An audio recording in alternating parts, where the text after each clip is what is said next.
У Миргородській громаді з'явився автомобіль для мобільних бригад, що надають допомогу особам, постраждалим від домашнього та гендерно зумовленого насильства. Для багатьох ця підтримка стає першим кроком до виходу з кола насильства. Мобільні бригади виїжджають на виклики у випадках домашньої агресії, відвідують шелтери та місця проживання внутрішньо переміщених осіб, організовують профілактичні заходи та щоденно працюють задля безпеки і захисту тих, хто зазнає жорстокого ставлення.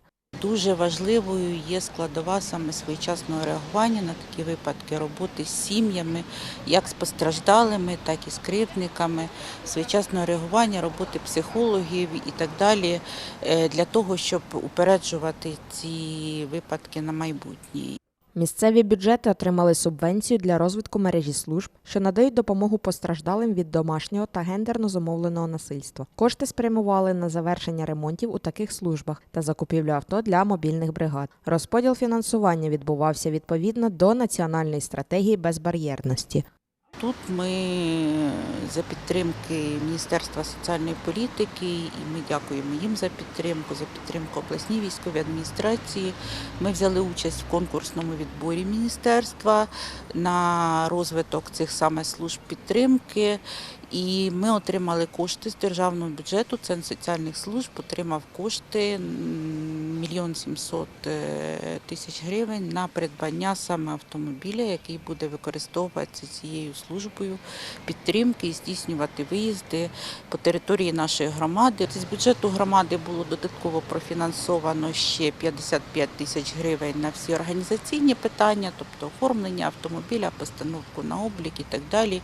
І, звичайно, за кошти громади автомобіль буде утримуватися на майбутнє, коли він буде виїжджати і здійснювати свою діяльність. Завдяки новому автомобілю мобільна бригада зможе швидше реагувати на виклики та ефективніше надавати допомогу постраждалим. Це сприятиме оперативному реагуванню в кризових ситуаціях і забезпеченню підтримки тим, хто цього потребує найбільше. Наявність такого вже сучасного обладнаного автомобіля, він обладнаний з дотриманням всіх вимог, в тому числі для людей з обмеженими можливостями. Це стане нам гарною допомогою для того, щоб працювати з сім'ями, працювати з постраждалими, працювати з кривдниками і своєчасно на все це реагувати для того, щоб все ж таки кількість таких випадків зменшувалася в нашій громаді. Транспортний засіб обладнаний усім необхідним для роботи в надзвичайних умовах, сучасними засобами зв'язку, спеціалізованим оснащенням та зручностями для безпечного перевезення людей, які потребують допомоги. Особливо важливо, що авто адаптоване для перевезення осіб з інвалідністю та інших маломобільних громадян, що значно підвищує доступність соціальних послуг для кожного незалежно від стану здоров'я. Також до роботи мобільної бригади ми залучаємо відділ служби у справах дітей Миргородської міської ради. Якщо в родині, де відбуваються випадки насильства, є неповнолітні діти. Також ми залучаємо спеціалістів управління соціального захисту населення, представників поліції. Функціонування локальних мобільних бригад суттєво розширює можливості для оперативного надання допомоги тим, хто цього потребує. Такі кроки відкривають нові перспективи для забезпечення стабільності та безпеки людей, що перебувають у кризових обставинах. Якщо вам відомі випадки домашнього насильства або насильства за ознакою статі, ви можете повідомити навіть анонімно за телефоном 5 51 25.